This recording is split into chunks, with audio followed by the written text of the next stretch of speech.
우리에게 주시는 하나님의 말씀은 이사야 41장 8절부터 10절까지의 말씀입니다. 그러나 나의 종 너 이스라엘아, 내가 택한 야곱아, 나의 벗 아브라함의 자손아, 내가 땅 끝에서부터 너를 붙들며 땅 모퉁이에서부터 너를 부르고 내게 이르기를 너는 나의 종이라. 내가 너를 택하고 싫어하여 버리지 아니하였다 하였노라. 두려워하지 말라. 내가 너와 함께함이라. 놀라지 말라. 나는 내 하나님이 됨이라. 내가 너를 굳세게 하리라. 참으로 너를 도와주 오른손으로 너를 붙들리라. 아멘. 이것은 하나님의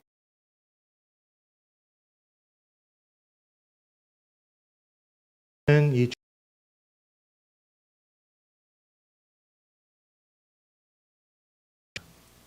특히 지난주 추수감사주의를 통해서는 우리에게 풍성한 것을 주시는 하나님, 복을 주신 하나님께 감사하면서 함께 이 옆에 강단자식도 하면서 예배를 드렸죠. 그리고 우리는 이 11월 한 달간 말씀을 나누면서 주실 때에만 감사하는 삶을 살아가는 자들이 아니라는 그런 말씀도 함께 나누었습니다. 사실 내가 주실 때, 나에게 주실 때, 내가 무엇인가를 이루었을 때 감사하는 것도 굉장히 중요합니다. 그렇지만 우리는 우리에게 주시지 않을 때에도, 앞이 보이지 않을 때에도 하나님께 감사하는 삶을 살아갈 수 있다는 것을 기억하는 것이 우리에게 굉장히 중요합니다. 감사의 삶을 살아야 한다가 아니라 감사하는 삶을 살아갈 수 있다라는 것.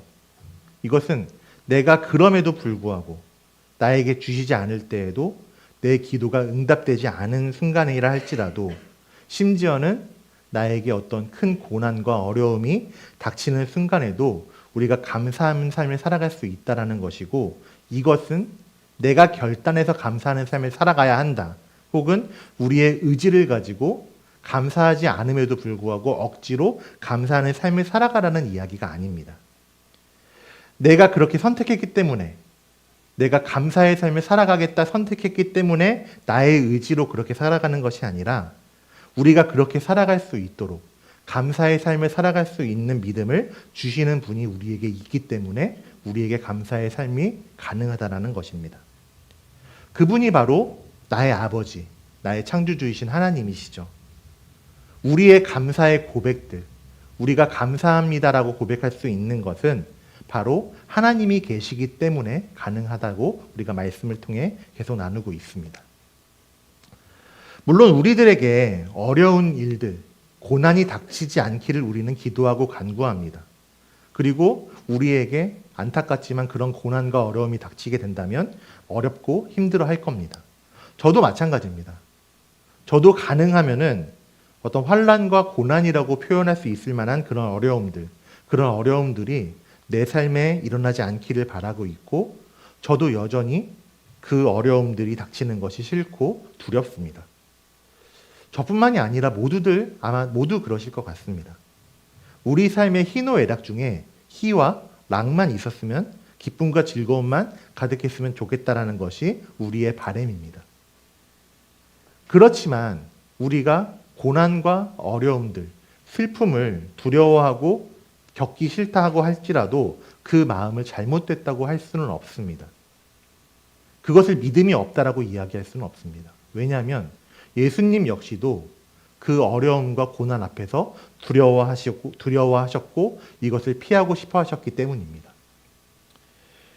복음서에서 예수님께서 대제사장들과 장로들이 보낸 무리에게 잡히시기 전에 계신 곳의 뒷산, 겟세마네라고 하는 동산에 올라가셨습니다. 그리고 예수님께서는 그 동산에 올라서 이렇게 기도하셨는데요.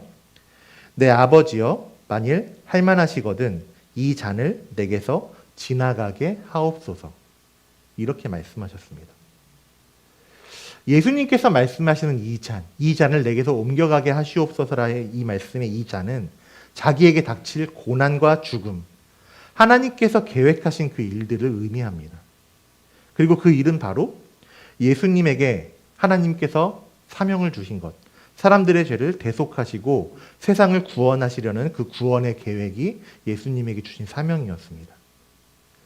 예수님께서 이렇게 기도하신 것, 할만하시거든, 아버지 가능하시면 내가 그 일을 겪지 않도록 해주십시오라는 이 기도는 예수님께서 느끼시는 그 감정이 두려움이었다라는 것을, 그 상황을 피하고 싶으셨다라는 것을 우리에게 보여주고 있습니다. 고난이 일어나지 않기를 바라는 우리의 마음과 비슷하다는 그런 모습을 보여주고 있고, 그 예수님의 이 모습은 사람의 모습으로 예수님께서 이 땅에 오셨다라는 것을 증명해주는 하나의 이야기입니다. 그리고 하나님께서는 우리가 느끼는 이 두려움이라는 감정, 고난을 바라보는 그 시선을 바꾸어 주십니다. 마찬가지로 예수님께서 고백하셨던, 예수님께서 이어서 기도하셨던 그 기도에서처럼 우리를 그렇게 인도해 주십니다. 예수님께서 겟세마네 동산에 올라가셨습니다. 그리고 할 만하시거든 이 잔을 내게서 지나가게 하시옵소서라고 기도하신 후에 예수님께서는 곧바로 이어서 이렇게 기도하십니다. 그러나 나의 원대로 마시옵고 아버지의 원대로 하옵소서. 예수님이 하나님의 아들이시기 때문에, 우리랑 다른 존재이기 때문에 이런 고백을 하신 것이 아닙니다. 예수님은 고난을 넘어선 하나님의 계획을 알고 계셨고 하나님의 계획을 믿으셨기 때문에 이 가능한 고백이었습니다. 하나님께서는 우리에게도 마찬가지로 일하십니다. 우리에게도 똑같이 우리의 상황을 넘어선 고백을 하게 하시고 그 하나님의 일하심을 바라보도록 인도해 주십니다. 우리가 예수님을 믿는다고 해서, 하나님을 믿는다라고 해서 내 삶의 고난과 어려움이 끊어지는 것은 아닙니다. 여전히 내 삶에 희노애락 중에 이 모든 감정이 다 반복되죠. 내 삶에 고난도 닥치고 어려움도 있고 내가 기도하는 문제가 해결되지 않지만, 그리고 설령 그 어려움에 내가 너무 힘들어서 넘어진다 할지라도 우리가 하나님을 신뢰하고 하나님께 감사하는 삶을 살아갈 수 있는 이유는 하나님께서 우리에게 말씀하신, 우리에게 약속하신 그 말씀을 믿는 믿음에서부터 나오는 것입니다. 우리를 향하신 하나님의 약속의 말씀, 우리에게 향하신 하나님의 약속, 그것은 무엇이냐면 하나님께서 우리를 하나님의 자녀로 택하셨다라는 것입니다.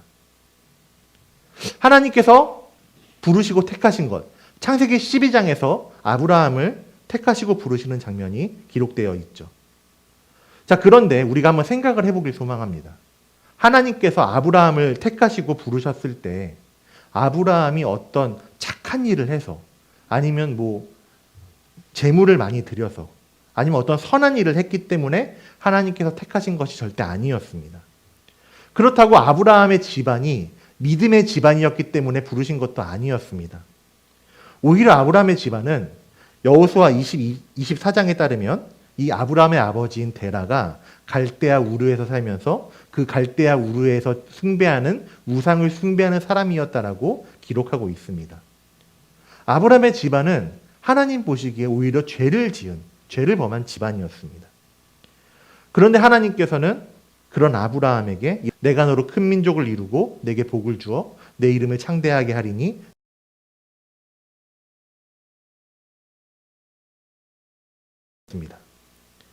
이렇게 아부터 시작된 택하신 백성, 그것이 바로 이스라엘의 역사가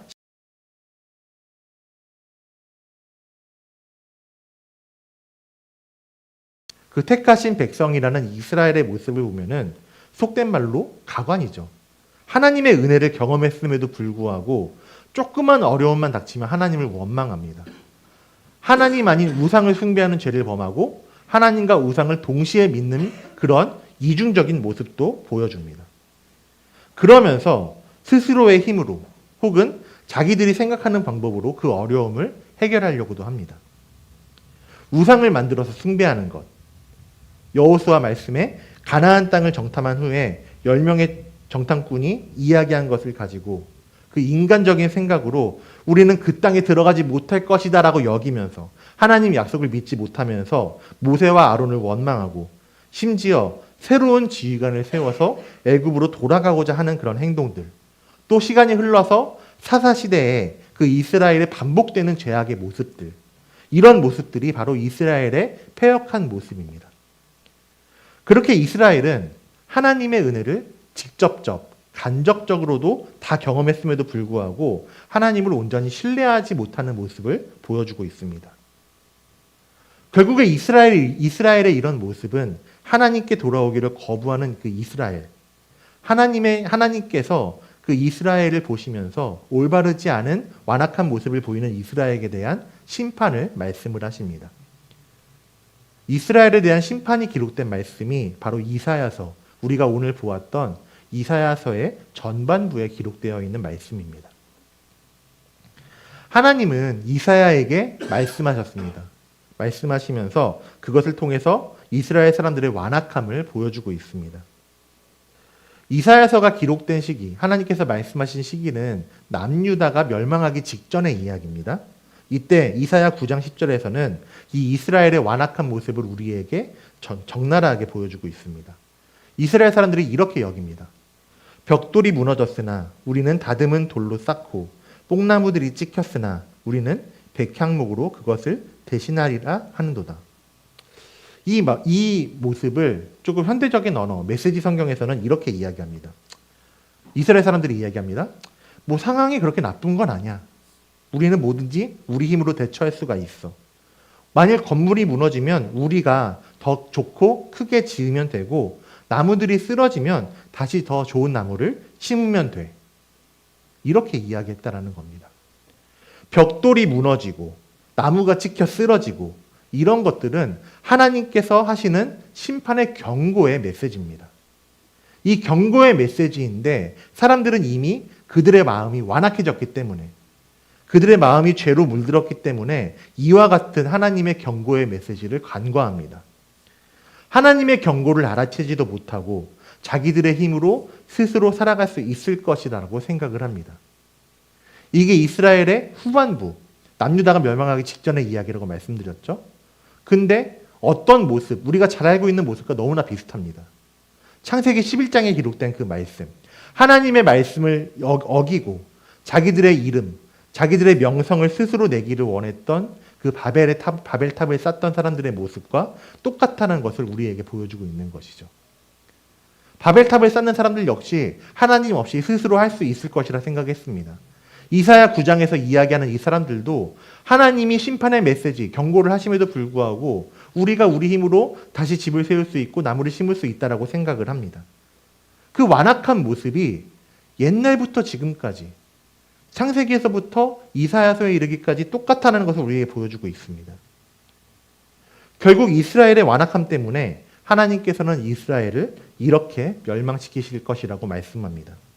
이사야 9장 13절에서 15절 말씀입니다. 자기들을 치시는 이에게로 돌아오지 아니하며 만군의 여호와를 찾지 아니하도다. 그러므로 여호와께서 하루 사이에 이스라엘 중에서 머리와 꼬리와 종려나무 가지와 갈대를 끊으시리니 그 머리는 곧 장로와 존귀한 자요 그 꼬리는 곧 거짓말을 가르치는 선지자라. 하나님께서 이스라엘 중에서 그 백성을 끊으실 것인데 이 사람들이 이스라엘의 지도자였고 이스라엘의 장로였고 선지자였다라고 말씀하고 있습니다.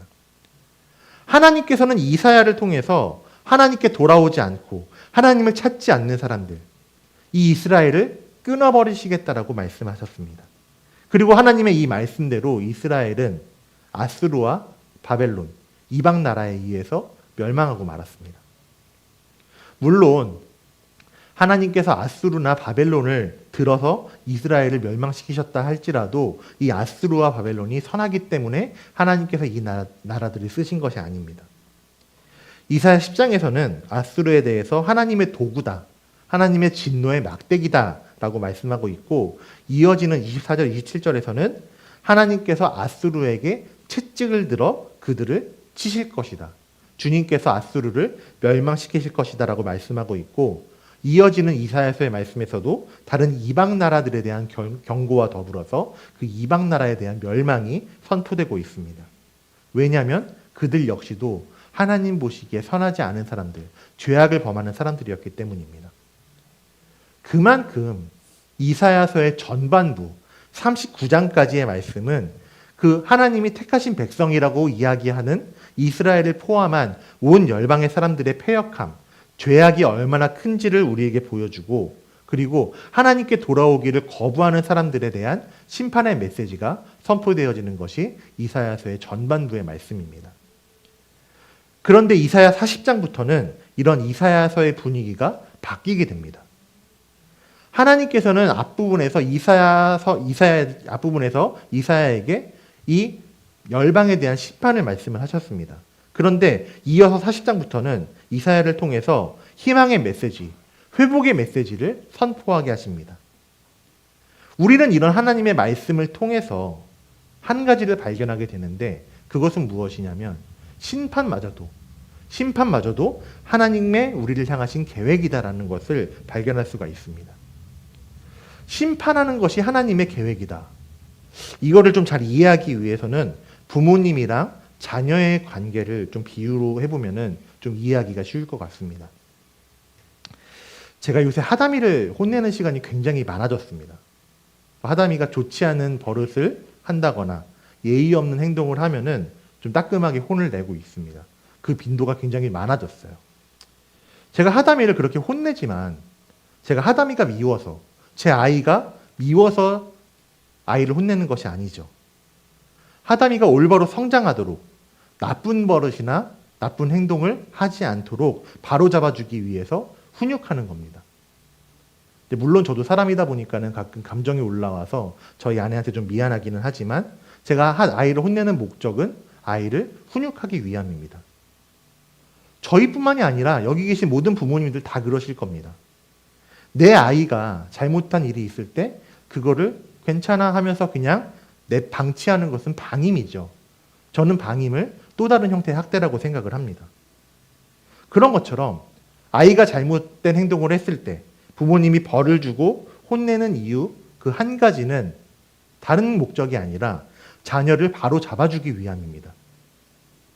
하나님의 심판의 징계, 하나님의 심판과 징계도 이와 같다고 성경은 이야기하고 있습니다. 하나님은 이방 나라를 통해서 이스라엘이 함락되고 포로로 끌려가게 하셨습니다. 우리는 그것을 이스라엘의 멸망이라고 이야기를 하죠. 멸망이라는 단어, 망하여 없어졌다라는 뜻입니다. 끝을 의미하죠. 그런데 하나님의 심판은 그저 망하는 것, 끝을 의미하지 않습니다. 하나님의 심판은 끝이 아니라 오히려 회복의 과정입니다. 끝이 아니라 회복이라는 것, 그것을 증명해 주는 것이 바로 오늘 말씀을 통해서 주신 하나님의 약속입니다. 이 약속의 말씀 같이 한번 좀 읽어보겠습니다. 함께 읽을까요? 두려워하지 말라, 내가 너와 함께함이라. 놀라지 말라, 나는 내 하나님이 됨이라. 내가 너를 굳세게 하리라. 참으로 너를 도와주리라. 참으로 나의 의로운 오른손으로 너를 붙들리라. 하나님께서 이렇게 약속하셨습니다. 그리고 우리는 이 약속의 말씀을 통해서 하나님의 징계하시는 참뜻을 발견하게 됩니다. 이사야 39장까지는 징계에 대한 메시지, 심판에 대한 메시지가 선포되었는데 이어지는 후반부 40장부터 시작되는 메시지는 하나님의 약속이 선포되었습니다. 하나님은 범죄한 이스라엘, 하나님이 택하신 백성들이 완악할 때에도 이 백성들을 포기하지 않으셨습니다. 처음부터 이스라엘이 멸망할 때까지, 그때부터 지금까지도 하나님은 포기하지 않으셨습니다. 8절에서 하나님이 이스라엘을 부르실 때 이렇게 부르십니다. 그러나 나의 종 너 이스라엘아, 내가 택한 야곱아, 나의 벗 아브라함의 자손아. 하나님이 처음 부르셨던 아브라함에게까지, 그 부르심의 시작에까지 거슬러 올라가서 이 이스라엘을 향한 메시지가 선포됩니다. 그렇게 말씀하시죠. 너는 나의 종이라. 내가 너를 택하였다. 내가 너를 싫어하여 버리지 아니하였다. 이렇게 말씀하십니다. 하나님의 이 말씀, 하나님의 이 약속을 통해서 하나님께서는 택하신 백성을 포기하고 방치해 놓으시는 분이 아니라는 것을, 오히려 택하신 백성을 돌아오게 하기 위해서, 그 백성을 회복시켜 올바로 살게 하기 위해서 그 모든 일을 하신 분이라는 것을 우리가 발견하게 됩니다. 이 약속의 말씀, 두려워하지 말라. 내가 너의 하나님이 되리라. 내가 너를 붙들리라. 내가 너를 도와주리라. 이 약속의 말씀이 우리의 믿음이 될 때 하나님이 우리를 포기하지 않으신다라는 약속을 믿기 때문에, 이 약속을 신뢰하기 때문에 우리는 살아가는 모든 순간에 설령 나에게 기쁨과 즐거움이 아니라 내가 겪고 싶지 않은, 내가 피하고 싶은 고난과 고통이 찾아올 때에도 우리는 감사를 고백할 수 있는 것입니다.